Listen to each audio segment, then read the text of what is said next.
Amado Padre nuestro, nos rendimos a tus pies, declaramos, Señor, que tú eres nuestro Dios, que nos debemos a ti, que tú lo eres todo, tú eres lo más importante en nuestras vidas y te damos gracias, Señor, por darnos siempre esa preciosa oportunidad de poder tener acceso a tu palabra, porque tu Hijo Jesucristo nos salvó, porque tu Hijo Jesucristo nos abrió entrada al cielo y porque nos enviaste tu Espíritu Santo para tocar nuestros corazones, para darnos cuenta de que te necesitábamos y finalmente para renacer espiritualmente y poder tener una relación contigo. Amado Dios, te necesitamos y necesitamos tu palabra y te pedimos, te rogamos que nos llenes de sabiduría y de comprensión y que lo que vamos a leer juntos el día de hoy sea para provecho y edificación espiritual para todos nosotros. Te damos gracias, Padre, todo te lo pedimos siempre, en el nombre de tu Hijo Jesús. Amén. Muy bien, entonces, por favor, acompáñenme sus Biblias al libro de Hechos de los Apóstoles, al capítulo 1. Hechos de los Apóstoles, como dije y como muchos opinan, mejor sería decir Hechos del Espíritu Santo, el libro de Hechos. Entonces, en la sesión anterior habíamos hecho una introducción al libro de Hechos y vimos en el capítulo 1 y desde el versículo 1 hasta el versículo 8 cómo Lucas, el autor de este libro, había hecho como una especie de transición entre un pase, como digamos como un pase, desde el final del Evangelio que lleva su nombre hacia este libro de Hechos. El Evangelio de Lucas es un primer tratado escrito por Lucas y el libro de Hechos de los Apóstoles, es un segundo tratado escrito por Lucas también. Y en el primer tratado, que es el Evangelio, Lucas mencionó acerca de las cosas que Jesús comenzó a hacer y enseñar, pero sabemos que la obra de Jesús no terminó con su muerte, su resurrección y su subida al cielo, sino que la obra, es decir, todo lo que Jesús comenzó a hacer y enseñar, continúa en el libro de Hechos a través de la iglesia cristiana, a través de los discípulos y de la obra del Espíritu Santo, y continúa hasta nuestros días incluso. Luego, en el segundo tratado, cuando ya entramos al libro de Hechos y leímos los versículos del 1 al 8 del capítulo 1, el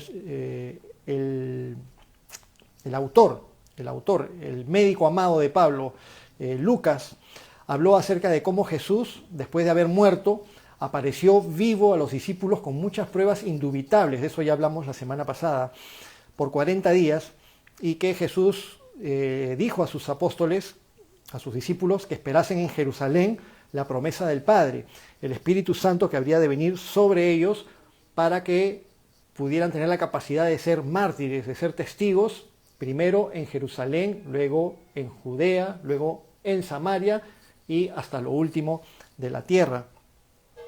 Ahora recorreremos lo que sigue en el capítulo 1, desde el versículo 9 al versículo 26. Ya, o sea, tengan sus Biblias a la mano, vamos a leer juntos, pero para ponernos en contexto, ¿qué tal si leemos juntos? Primeramente el versículo 1 al 8 de Hechos, capítulo 1, vamos a leer los versículos del 1 al 8 y luego empalmamos y continuamos con Hechos, capítulo 1, desde el versículo 9. Muy bien, Hechos 1:1, solamente voy a dar una leída a los primeros 8 versículos. En el primer tratado, oh Teófilo, hablé acerca de todas las cosas que Jesús comenzó a hacer y a enseñar, hasta el día que fue recibido arriba, después de haber dado mandamientos por el Espíritu Santo a los apóstoles que había escogido, a quienes también, después de haber padecido, se presentó vivo con muchas pruebas indubitables, apareciéndoseles durante 40 días y hablándoles acerca del reino de Dios. Y estando juntos, les mandó que no se fueran de Jerusalén, sino que esperasen la promesa del Padre, la cual les dijo, oísteis de mí. Porque Juan ciertamente bautizó con agua, mas vosotros seréis bautizados con el Espíritu Santo dentro de no muchos días. Entonces los que se habían reunido preguntaron diciendo, Señor, ¿restaurarás el reino a Israel en este tiempo? Y les dijo, no les toca a ustedes saber los tiempos o las sazones que el Padre puso en su sola potestad, pero recibirán poder cuando haya venido sobre ustedes el Espíritu Santo, y me serán testigos en Jerusalén, en toda Judea, en Samaria y hasta lo último de la tierra. Entonces, Hechos 1:9. Hechos 1:9. Y habiendo dicho estas cosas, viéndolo ellos, fue alzado, y le recibió una nube que le ocultó de sus ojos. Y estando ellos con los ojos puestos en el cielo, entre tanto que él se iba, he aquí se pusieron junto a ellos dos varones con vestiduras blancas, los cuales también les dijeron: varones galileos, ¿por qué estáis mirando al cielo? Este mismo Jesús, que ha sido tomado de vosotros al cielo, así vendrá, como le habéis visto ir al cielo. Entonces, analicemos primero lo que hemos leído en los versículos del 9 al 11. Estaba Jesús hablando con los discípulos, y los discípulos lo estaban viendo, y en eso que estaban allí todos juntos, Jesús fue alzado y le recibió una nube que le ocultó de sus ojos. Entonces, el primer detalle para tomar en cuenta es que Lucas hace mención en el versículo 9 de que estaban viéndolo ellos, es decir, los apóstoles, los discípulos, estaban siendo testigos oculares de ese momento y de esa circunstancia que después Lucas registra en este tratado o escrito histórico. Y siempre hemos hecho hincapié y seguimos haciendo hincapié del carácter histórico de este libro de Hechos y por supuesto también de los Evangelios como documentos históricos fidedignos, los documentos históricos más fidedignos de la historia universal antigua. Viéndolo ellos, fue alzado y le recibió una nube que le ocultó de sus ojos.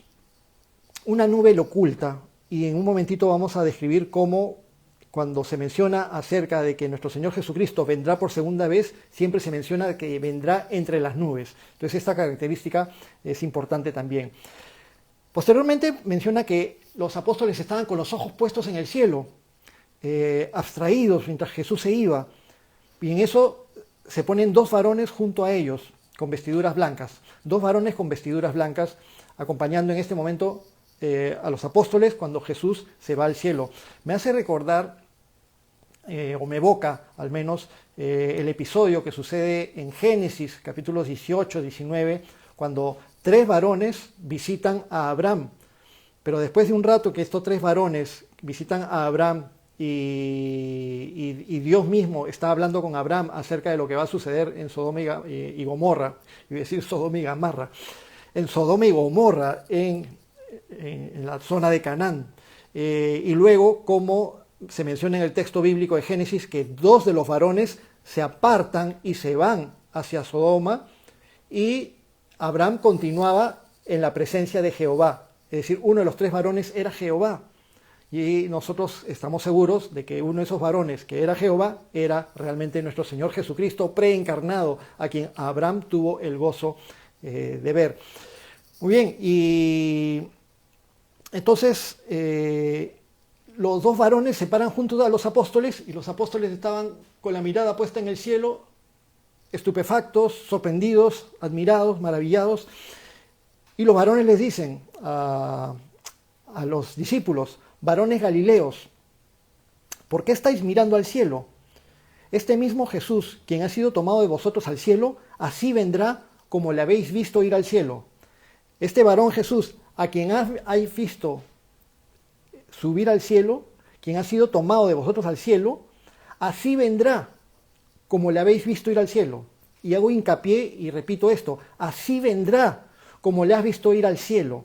Entonces esto es para resaltarlo entre nosotros, porque de acuerdo a las Escrituras tenemos por absolutamente cierto y como doctrina importantísima y básica del cristianismo, que creemos en que nuestro Señor Jesucristo va a regresar por una segunda vez, va a venir por segunda vez, va a regresar acá al planeta Tierra. Él lo ha prometido, lo prometió en los Evangelios y ahora los dos varones, los ángeles que están con los discípulos, les anuncian lo mismo que Jesús ya había anunciado previamente, pero les dice además así un detalle más: así como le han visto irse, así le van a ver venir. Entonces, la segunda venida de nuestro Señor Jesucristo, cuando se dé, va a ser de manera visible y va a ser de manera universal. No va a ser en secreto, cuando se dé la segunda venida de Jesucristo, no va a ser en secreto. Y se va a dar en el mismo lugar donde se dio la partida de nuestro Señor Jesucristo al cielo. Así como le han visto irse, así le verán venir. En Apocalipsis 1:7, recuerdan que hemos estado estudiando el libro de Apocalipsis. En el primer capítulo, en el capítulo 1, cuando se habla acerca de nuestro Señor Jesucristo, en Apocalipsis 1:7 dice: he aquí que viene con las nubes y todo ojo le verá. Así, entre las nubes del cielo, cada día que ustedes miren hacia el cielo, cuando hay sol, brillo solar y está el cielo cubierto de nubes o con nubosidades o nubes bonitas, etcétera, siempre imagínense la esperanza que tenemos en la venida de nuestro Señor Jesucristo, que será así, entre las nubes vendrá. Pero algo más dijo nuestro Señor Jesús hacia el final, casi al final del Evangelio según San Mateo, en Mateo capítulo 24, versículo 27, nuestro Señor Jesús dijo: porque como el relámpago sale del oriente y se muestra hasta el occidente, es decir, algo que es completamente visible, así será también la venida del Hijo del Hombre. Es decir, un evento que no va a pasar desapercibido para nada, que va a afectar y va a ser visto por toda la humanidad. También se escribió en el Antiguo Testamento, en la profecía del profeta Zacarías, en Zacarías 14:4. Voy a leer Zacarías 14:3 y 4. Dice: después saldrá Jehová y peleará con aquellas naciones como peleó en el día de la batalla. Y se afirmarán sus pies aquel día sobre el monte de los olivos, que está enfrente de Jerusalén, al oriente. Y el monte de los olivos se partirá por en medio, hacia el oriente y hacia el occidente, haciendo un valle muy grande, y la mitad del monte se partirá hacia el norte y la otra mitad hacia el sur. Entonces, por esta evidencia más, por esta profecía escrita en Zacarías, nosotros sabemos que cuando nuestro Señor Jesucristo venga por segunda vez, vendrá allí, al monte de los olivos. Y ahora, leyendo el texto, vamos a ver que efectivamente nuestro Señor Jesucristo partió y se despidió de los discípulos estando allí también en el monte de los olivos. Entonces, continuamos. Hechos capítulo 1, versículo 12.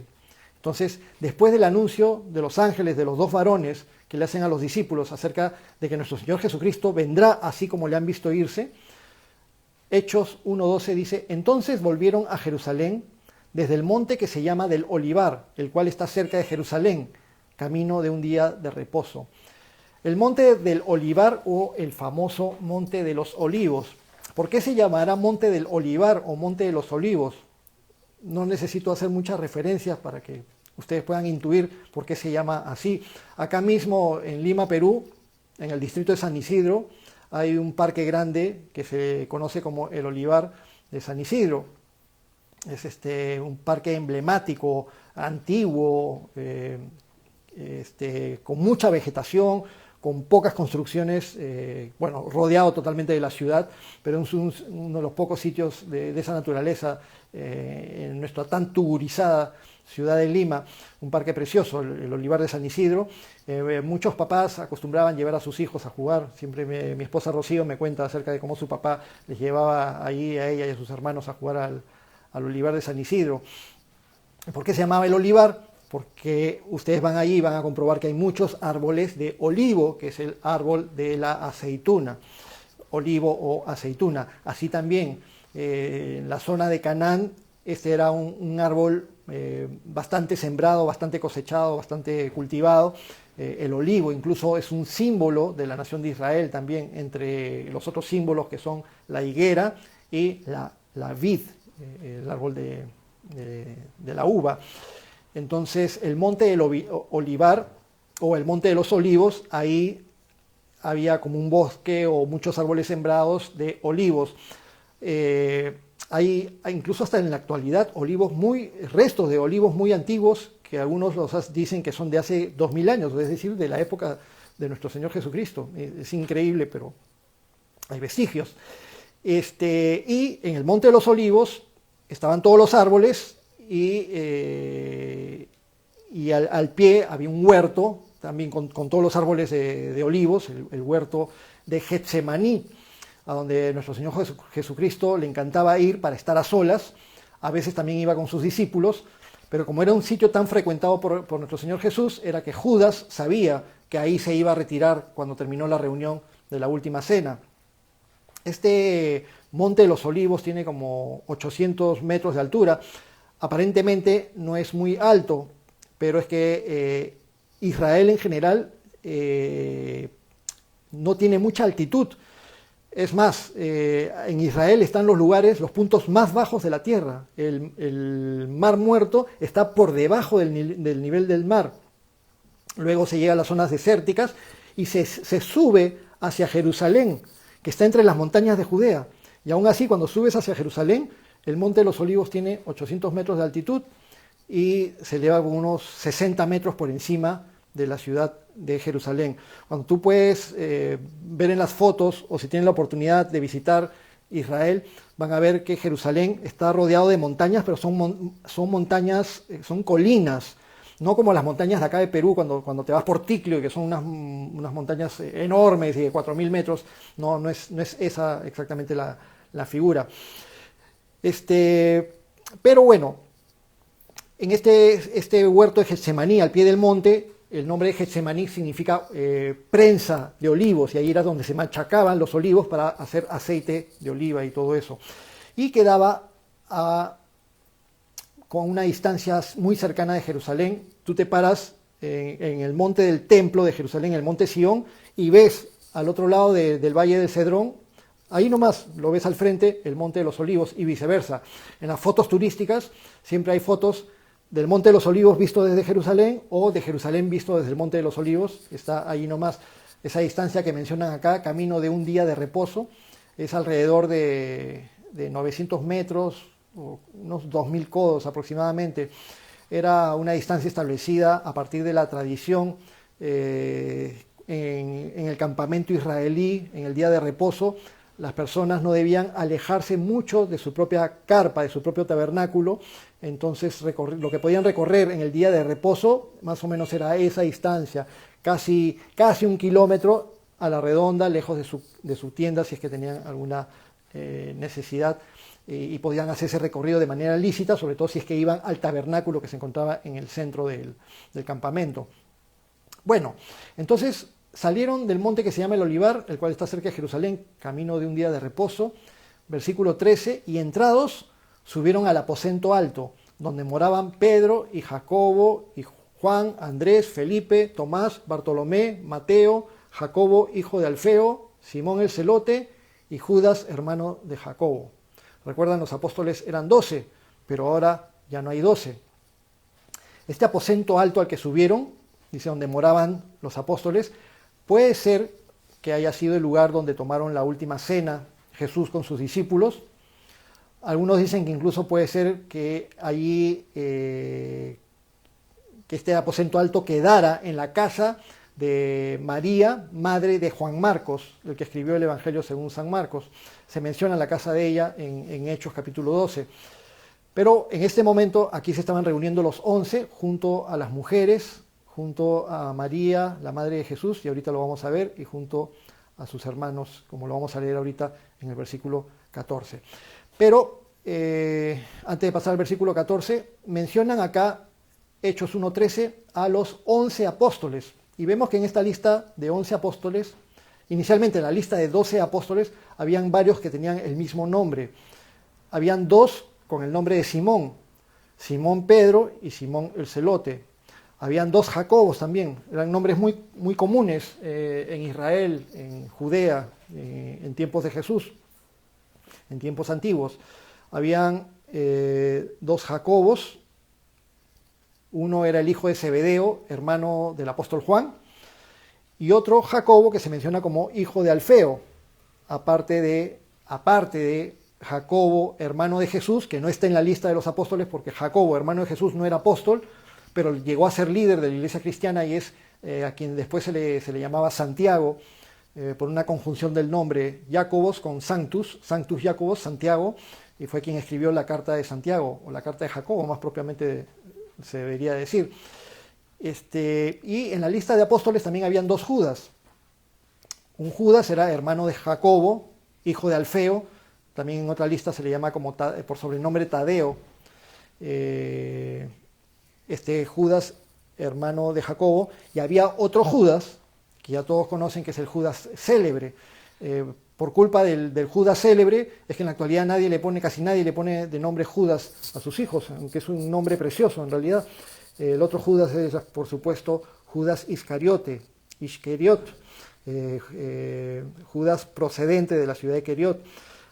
Y estos dos Judas son mencionados aparte, solamente lo digo como referencia, del Judas que era hermano de Jesús, que no estaba en la lista de los 12 porque no era apóstol, pero Judas, hermano de Jesús, hermano de Santiago, que escribió la carta de Judas, que está justo antes del libro de Apocalipsis.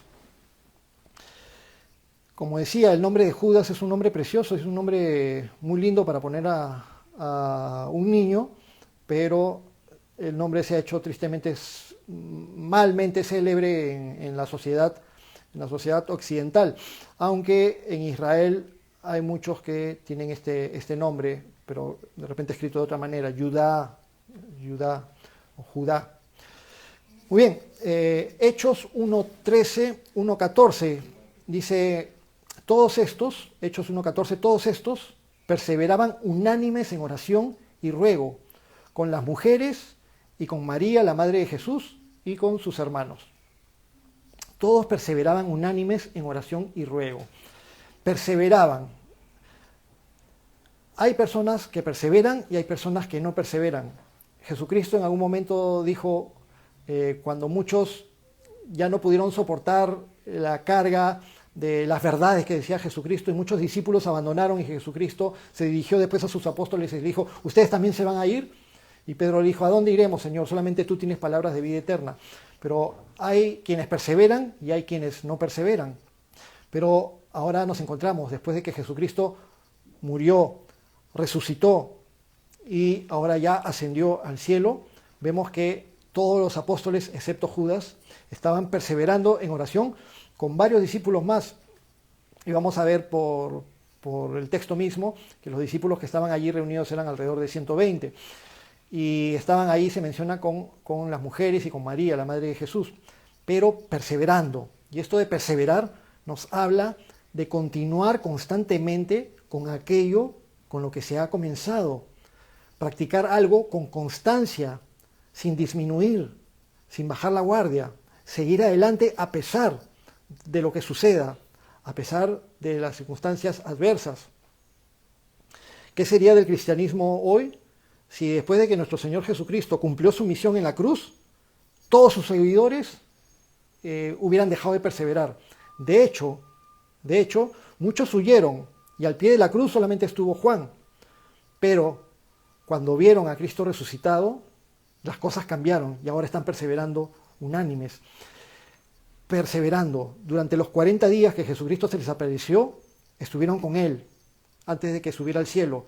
Y luego, cuando Jesús se fue y les dijo que esperaran la promesa del Padre, ellos se unieron y seguían ahí perseverando, orando juntos.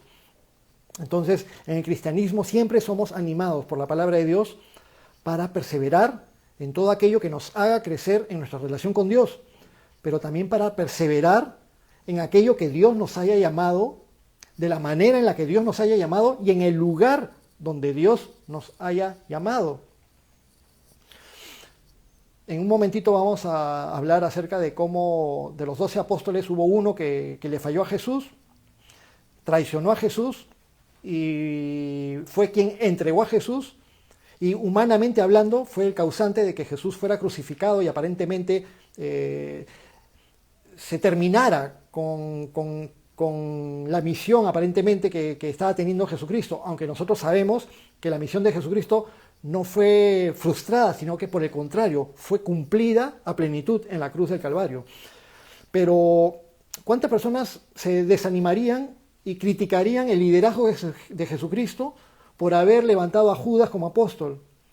Y lo criticarían a Jesucristo y quizás, si sucediera en nuestros tiempos y con los hermanos que tenemos en la actualidad en nuestras iglesias, de repente muchos se terminarían yendo de la iglesia diciendo, no, que Jesucristo no es un buen líder, mira cómo lo ha levantado Judas, mira la decisión que tomó, mira lo que hizo el otro. Y dejarían de perseverar en aquello que Dios les ha llamado. Hay que perseverar donde Dios te ha puesto para que perseveres. Unánimes, un ánimo, es decir, un mismo ánimo, unánimes, con un mismo sentir, con una mente, todos juntos apuntando hacia lo mismo, apuntalando este edificio de Dios que es la iglesia, sosteniendo los brazos de nuestros líderes, sea del pastor Lucho, sea de la persona que esté encargada de nuestra congregación, de nuestra comunidad, sosteniendo sus brazos, no dejando de sostenernos, siguiéndonos y dejando a los que tienen un encargo, perseverando unánimes, con una misma visión, con un mismo anhelo, con una misma esperanza, como se nos dice y se nos lo recomienda también el apóstol Pablo y el apóstol Pedro en sus cartas. Somos así en nuestras congregaciones, perseveramos, somos unánimes. Ahí vemos a los primeros creyentes cristianos perseverando en oración y ruego. Y menciono a los primeros creyentes cristianos porque en el libro de Hechos vamos a ver el modelo de Dios para la iglesia. Y si nosotros queremos saber cómo debería ser la iglesia el día de hoy, el modelo lo tenemos en el libro de Hechos. Obviamente que en la época del libro de Hechos no tenían las cosas que tenemos hoy, la infraestructura, pero no lo necesitaban tampoco. Y en realidad no lo necesitamos tampoco el día de hoy. No se necesitan grandes locales con instalaciones comodísimas, con bancas tipo cine, etcétera, etcétera, etcétera. En realidad no se necesita para ser eficaces en la obra del Señor. Pero si el Señor nos lo provee, lo glorificamos y le damos gracias por el privilegio que nos da de tener determinadas comodidades. Pero ellos estaban allí, los primeros creyentes cristianos, perseverando unánimes en oración y ruego. Y la oración muestra la necesidad de todo verdadero creyente de tener una relación estrecha con Dios, tanto en privado como en grupo, tanto en mi vida íntima como de manera colectiva con mis hermanos en Cristo. Al estar en comunión constante con Dios y poner en consideración de Él todas las cosas, allí muestro mi verdadera dependencia de Dios. Y mientras más dependa de Dios, entonces más fuerte, más fortalecido voy a estar espiritualmente. Tantas cosas que se pueden poner en la presencia del Señor cuando se persevera en oración y en ruego. Alabanza, adoración, acciones de gracias, peticiones, intercesión, que es tan lindo y tan importante al mismo tiempo cuando necesitamos tantas cosas y juntos como hermanos rogamos a Dios y clamamos todos juntos como hijos a un mismo Padre. La calidad de nuestra vida de oración va a mostrar la calidad de nuestra relación con Dios. Repito, la calidad de nuestra vida de oración va a demostrar la calidad de nuestra relación con Dios. Mala calidad de vida de oración, mala calidad de relación con Dios. Entonces es algo para que Dios nos ayude. Y no todos tenemos que orar igualito, ni tampoco significa que porque una persona se encierra 3 horas a orar, necesariamente es más espiritual que alguien que ora media hora. No necesariamente, pero la calidad del tiempo de oración es importante. La calidad, tanto como dije, en lo íntimo como en lo colectivo. Y estaban todos ellos perseverando unánimes, menciona aquí el texto, con María, la madre de Jesús, y con sus hermanos. Durante el tiempo del ministerio de nuestro Señor Jesucristo, esos 3 años y pico que duró el ministerio de nuestro Señor, cuando Jesús salió a predicar el mensaje de salvación, el Evangelio, y fue predicando, sanando enfermos, echando fuera demonios, predicando y enseñando y haciendo toda su obra pública y haciendo todos los milagros que hizo.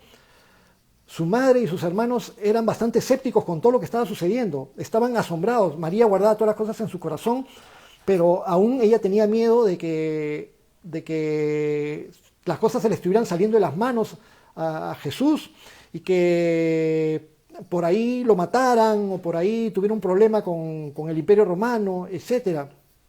Y los mismos hermanos de Jesús lo cuestionaron, como cuando compartió con nosotros el pastor Iván antes de la fiesta de los tabernáculos, y en Jerusalén, cuando Jesucristo lo retaron para que vaya a Jerusalén y se manifieste públicamente, y Jesús dijo: yo no voy todavía a la fiesta, vayan yendo ustedes, a sus hermanos.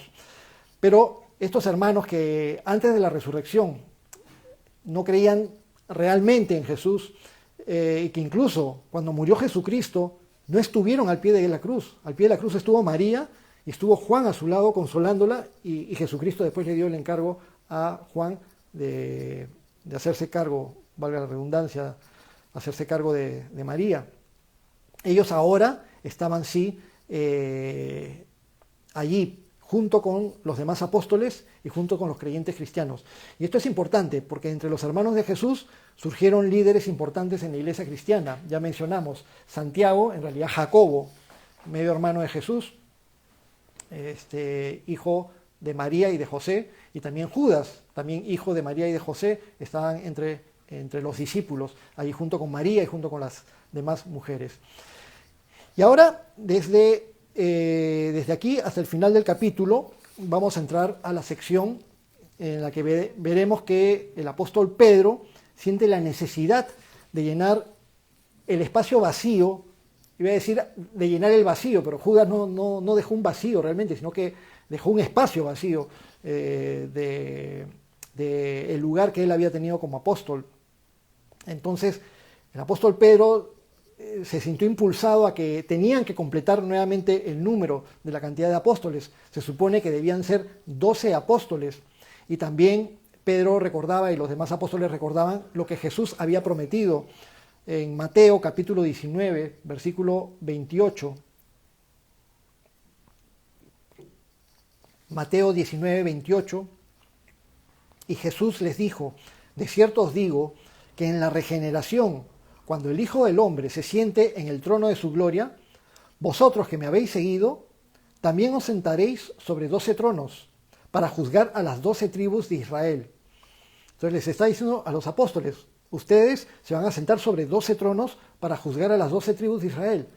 Pero resulta que ahora ya no hay 12 apóstoles. De los 12 que tenía, ahora solamente quedan 11.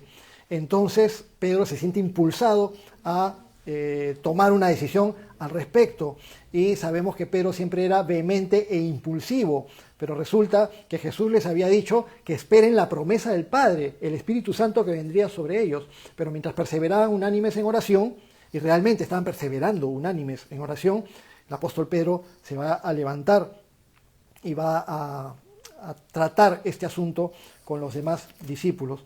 Entonces lo leemos juntos. Hechos capítulo 1, versículo 15.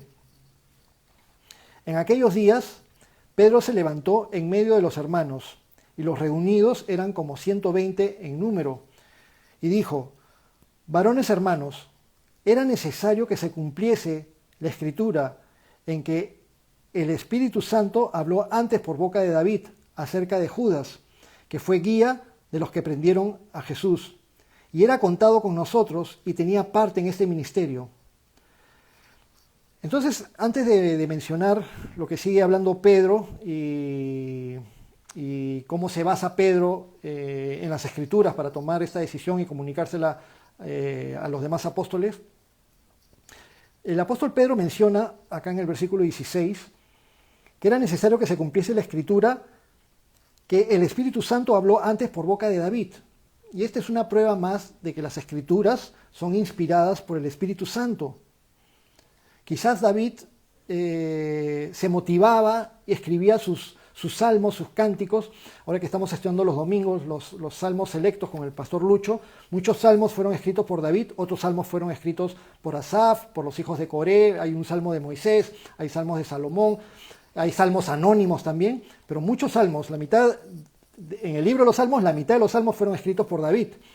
Y por supuesto hubieron muchos más salmos que no estuvieron registrados en la Biblia. Pero el apóstol Pedro en este momento reconoce que es el Espíritu Santo el que habló por la boca de David cuando se escribieron los salmos.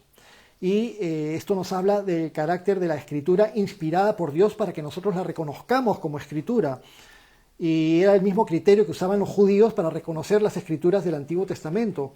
Es Dios hablando y Dios inspirando a los profetas, a los escritores de las escrituras del Antiguo Testamento. Y eso es lo mismo que consideramos nosotros al día de hoy. Cuando se toma en cuenta todo el Antiguo Testamento y todo el Nuevo Testamento, las escrituras que consideramos inspiradas son aquellas que fueron dictadas o inspiradas por el Espíritu Santo para que fueran registradas, y es lo que tenemos el día de hoy. Si no tenemos evidencia de que una escritura es inspirada por el Espíritu Santo, aunque sea una lectura edificante, entonces no está considerado dentro del canon de las escrituras y no está en la Biblia. Pero Pedro está mencionando de que David actuó también dando profecía predictiva en los Salmos, y dice que él habló acerca de Judas. Y Judas, en el versículo 17 dice, y que Judas era contado con nosotros y tenía parte en este ministerio. Judas fue apóstol de Jesucristo un determinado tiempo. Durante el tiempo del ministerio de Jesús, Judas fue apóstol de Jesucristo y tuvo parte con los demás. Era uno de los 12. Escuchó todas las enseñanzas de nuestro Señor Jesucristo, que también escucharon los otros 11 apóstoles. Fue testigo de todos los milagros que hizo nuestro Señor Jesucristo en presencia de los demás apóstoles. Cuando hubo la pesca milagrosa, cuando se multiplicaron los panes, cuando Jesús calmó las tormentas, cuando se sanaron a los enfermos, cuando se resucitaron muertos. Judas también fue testigo. Judas participó de todo. ¿Cuál fue la diferencia entre Judas y los otros 12 apóstoles? No eran perfectos. Pedro también le falló a Jesús y le falló gravemente a Jesús, y Judas también le falló gravemente a Jesús. Pedro se arrepintió y Jesús lo confirmó en el ministerio.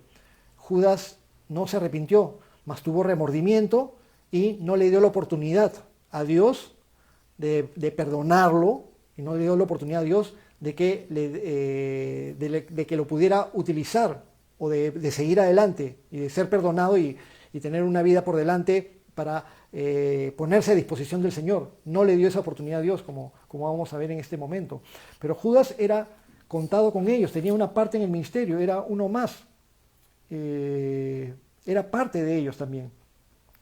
Versículo 18, Hechos 1:18. Este pues, con el salario de su iniquidad, adquirió un campo, y cayendo de cabeza se reventó por la mitad, y todas sus entrañas se derramaron, y fue notorio a todos los habitantes de Jerusalén, de tal manera que aquel campo se llama en su propia lengua Acéldama, que quiere decir campo de sangre, porque está escrito en el libro de los Salmos: sea hecha desierta su habitación y no haya quien more en ella, y tome otro su oficio.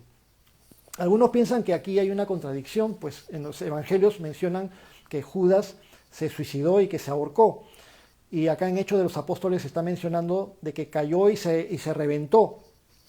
Pero lo más probable es que las dos cosas hayan sucedido. El lugar donde Judas decidió colgarse ha sido un lugar del cual, después de cometer este acto de colgarse, si fue un árbol y la rama se rompió, cayó sobre una parte rocosa, un desfiladero, pero la cuestión es que cayó de ahí y al caer su cuerpo se destrozó y se partió, se le había partido la cabeza. La cuestión es que fue algo notorio, cómo se destrozó el cuerpo de Judas después de que había cometido suicidio. Y Judas recibió un pago por su traición a nuestro Señor Jesucristo. Ese pago, luego Judas, cuando tuvo remordimiento, fue a decirle a los principales sacerdotes: yo he pecado, he entregado sangre inocente, allá tú. Y Judas tiró las monedas, y esas monedas, el personal del templo, los sacerdotes, los principales sacerdotes, lo volvieron a tomar, tomaron ese dinero, y con ese dinero, como no podían echarlo en el tesoro del templo, porque había sido para comprar esta traición y para justiciar y dar muerte a Jesucristo, entonces con el dinero compraron un campo. Se menciona aquí en el versículo 18 que con el salario de su iniquidad adquirió un campo.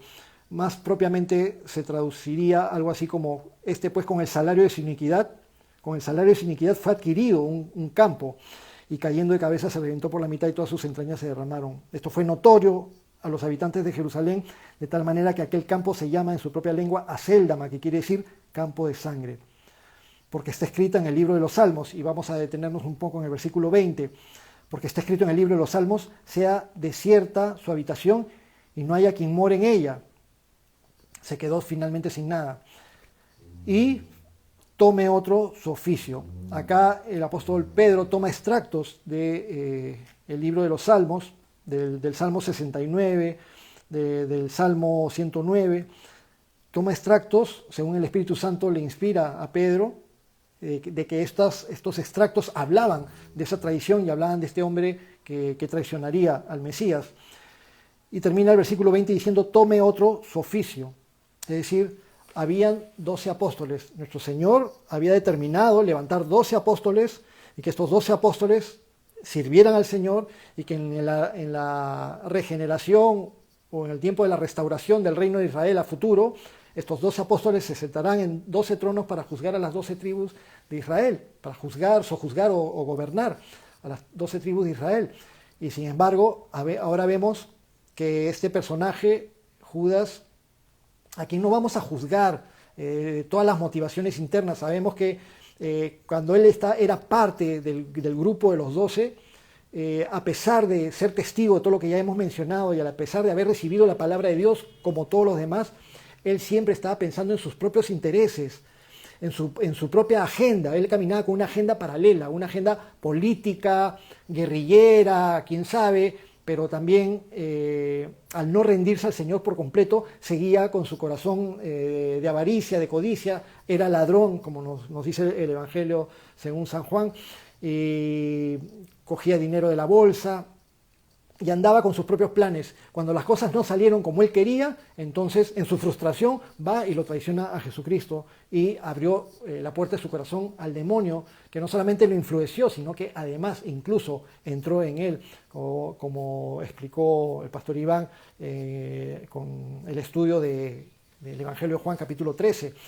Entonces menciona el Salmo y lo cita a Pedro. Dice: tome otro su oficio. Es decir, si este hombre, que era uno de los 12, malogra su puesto de trabajo, malogra su puesto de batalla, aquel lugar donde Dios lo había puesto, y tenía que suceder, porque alguien tenía que entregar a Jesucristo y se tenían que cumplir las Escrituras, pero todo ya estaba en la providencia de nuestro Dios.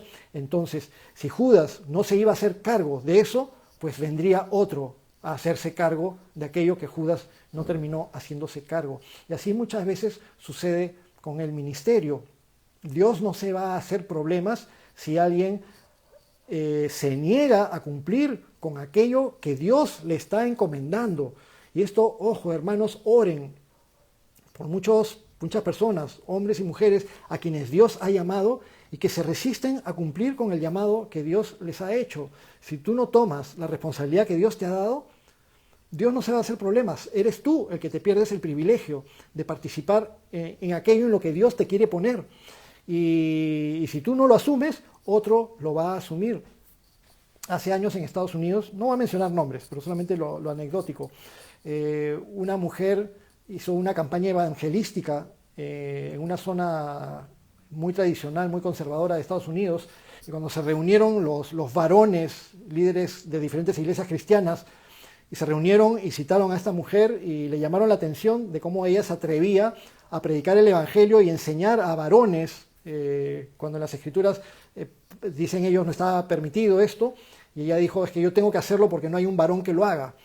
Entonces a veces se puede dar esa situación, como una familia, ¿no? Si el padre de familia no toma su responsabilidad como el varón y como padre de familia que debe ser, y ese padre de familia se va y abandona, entonces muchas veces es la mamá la que toma el papel de padre y de madre en esa familia. A veces también el papá, hay papás que toman el papel de padre y madre, ¿no? Pero eso sucede.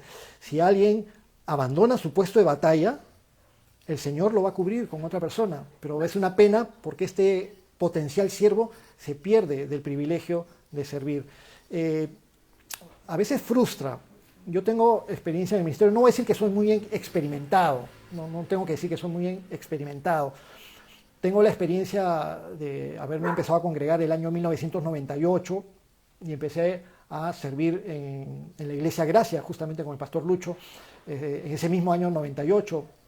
Aproximadamente en junio del 98 entré a servir en el grupo de alabanza, y después en diferentes cositas en las que podía participar, y posteriormente estuve en el Instituto Bíblico, y luego el Señor me dio el privilegio de poder servir como pastor en la ciudad de Huánuco desde el año 2003, y luego ya no me he desvinculado nunca del ministerio, y he tenido experiencia de ver muchas situaciones con hermanos, con siervos, con líderes, y he visto a muchos líderes abandonar su puesto de batalla, abandonar sus responsabilidades, a veces con las excusas más tontas, más infantiles, y se frustran, y muchas veces ponen como excusa culpando al líder.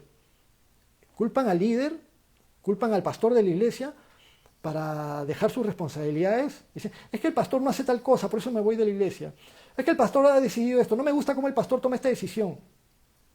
Seguramente a muchos no les gustaban las decisiones que Jesús tomaba, y hubiera parecido que Jesús estaba equivocando cuando eligió a Judas, o si nosotros hubiéramos estado asesorando a Jesús cuando escogió a sus 12 apóstoles, seguramente le hubiéramos dicho, Señor, ¿cómo se te ocurre? ¿Cómo se te ocurre escoger a Pedro? Ese no es apóstol, pero para nada. Y le hubiéramos dado nuestra opinión, ¿no? Pero el Señor sabe más que nosotros. La cuestión es que con mucha ligereza la gente abandona su puesto de batalla. Como dije, yo he experimentado. Estaba pastoreando la iglesia, mi esposa asistiéndome, empezando recién, por ejemplo, en Huánuco. Recién empezábamos, éramos poquitos, teníamos poco tiempo, ya están empezando a asistir unos pocos hermanos. Cuando empezamos la iglesia asistían algo de 5 adultos y 10 niños. Y así empezábamos. Y de repente por ahí alguien decía, pastor, pero no hay escuela dominical, así que yo ya no voy a asistir a esta iglesia porque no hay escuela dominical. Pero si tuviéramos ese criterio, entonces ninguna iglesia empezaría. Si todas las iglesias tienen que empezar de alguna forma. Las iglesias no empiezan con aulas de escuela dominical, con todas las sillas compradas, con infraestructura, micrófonos y todo. Nosotros empezamos poniendo dos banquitos, un banquito encima de otro, y eso lo usábamos como púlpito, y etcétera, etcétera, etcétera. Y nos hemos gozado de ver cómo el Señor iba proveyendo para las diferentes cosas que necesitábamos, y era muy lindo ver la mano del Señor, pero daba pena, mejor dicho, daba pena en el corazón ver personas que abandonaban fácilmente el ministerio o abandonaban fácilmente sus responsabilidades por cosas muy ligeras y cosas que no eran para que uno abandone su puesto de batalla. Bueno, no me quiero detener mucho ahí, sigamos. Entonces sigue el apóstol Pedro hablando, Hechos 1:21.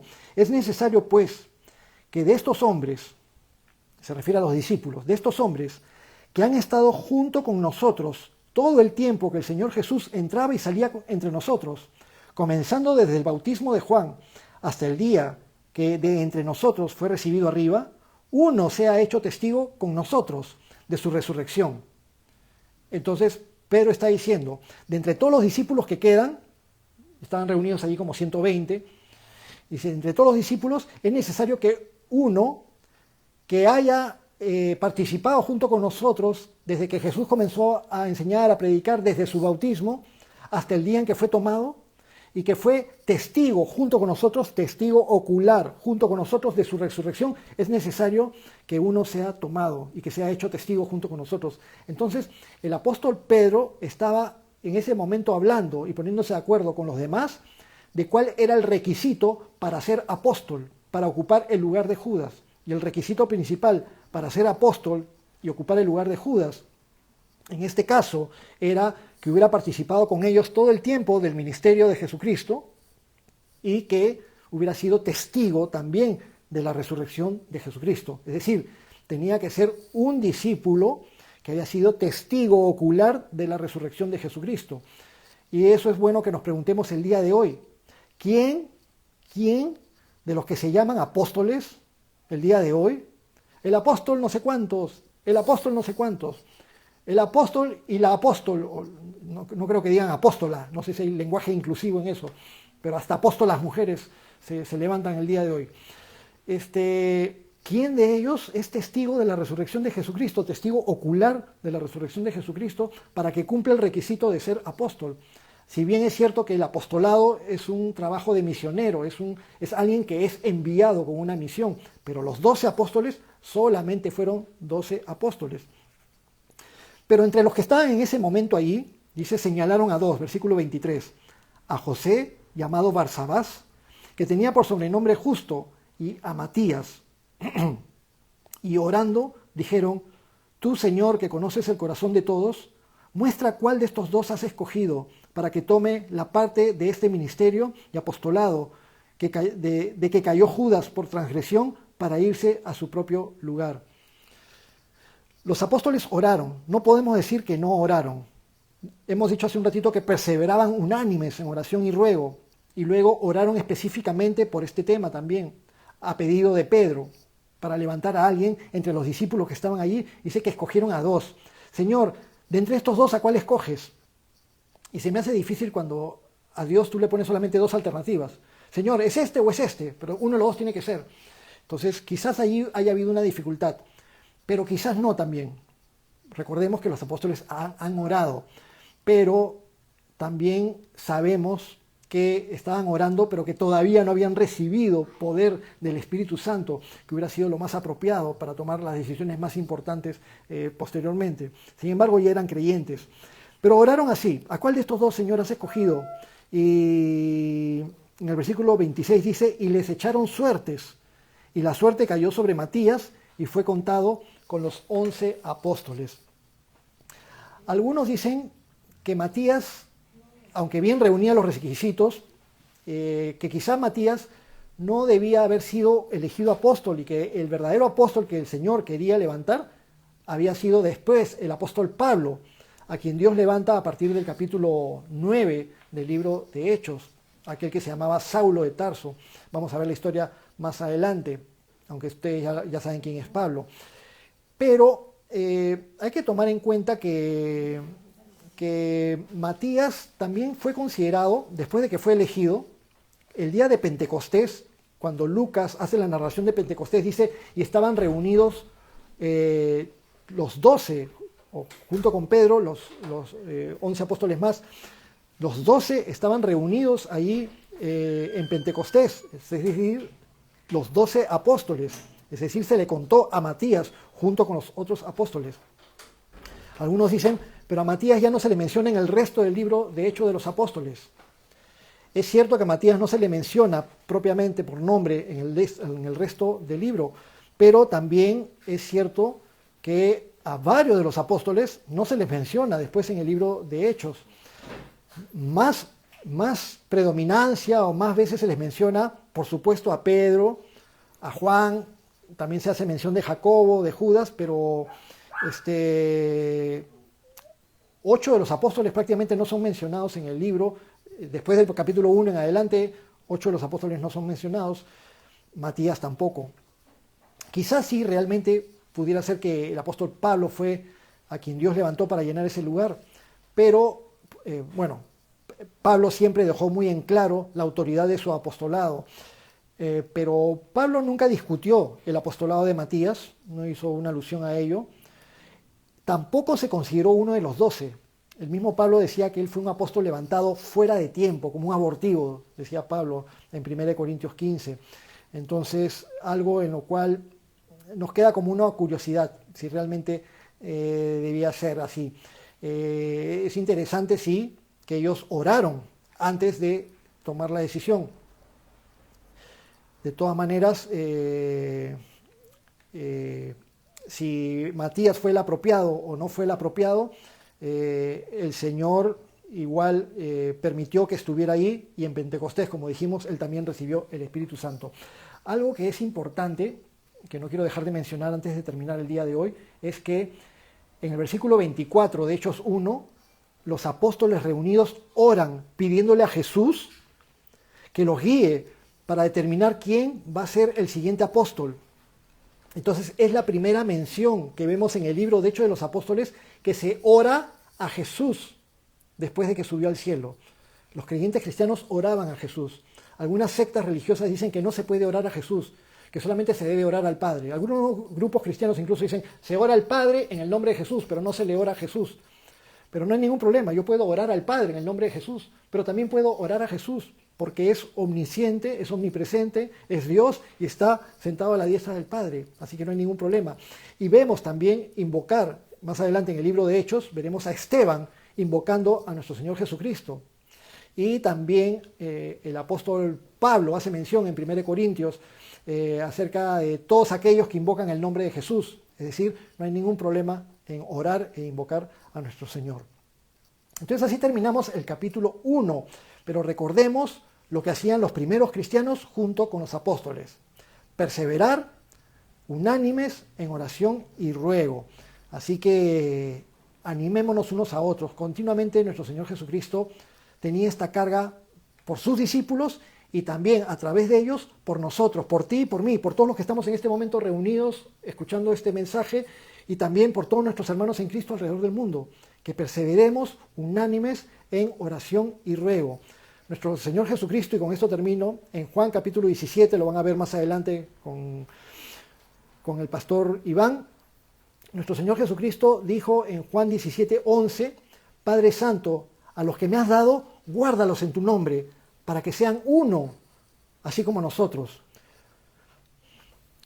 Versículos 15 al 17, Juan 17:15, no ruego que los quites del mundo, sino que los guardes del mal. No son del mundo, como yo tampoco soy del mundo. Santifícalos en tu verdad, tu palabra es verdad. Juan 17:20, mas no ruego solamente por estos, sino también por los que han de creer en mí, por la palabra de ellos, para que todos sean uno, como tú, oh Padre, en mí, como yo en ti, que también ellos sean uno en nosotros, para que el mundo crea que tú me enviaste. La gloria que me diste yo les he dado, para que sean uno, así como nosotros somos uno. Yo en ellos, tú en mí, para que sean perfectos en unidad, para que el mundo conozca que tú me enviaste y que los has amado a ellos como también a mí me has amado. Vamos a orar. Te bendecimos, Padre, con todo nuestro corazón. Cada vez que tú nos permites ser expuestos a tu palabra, necesitamos reconocer que es importante para nosotros ser alimentados espiritualmente. Amado Señor, mientras recorramos el libro de Hechos juntos, vamos a seguir reafirmando aquellas cosas tan básicas del cristianismo, de la iglesia cristiana en sus inicios, de los primeros cristianos, y que son válidas para el día de hoy. Amado Señor, ayúdanos a considerar lo que tú quieres de nosotros. Ayúdanos a perseverar. Ayúdanos, Señor, a ser unánimes con nuestros hermanos. Ayúdanos, Señor, a cuidar nuestra vida espiritual en oración, en el estudio de tu palabra, en congregarnos. Y también, Señor, a hacer un apoyo para nuestros líderes y a no abandonar nuestro puesto de batalla. Te damos gracias, Señor, por el día de hoy y todo te lo pedimos en el nombre de tu Hijo Jesús. Amén.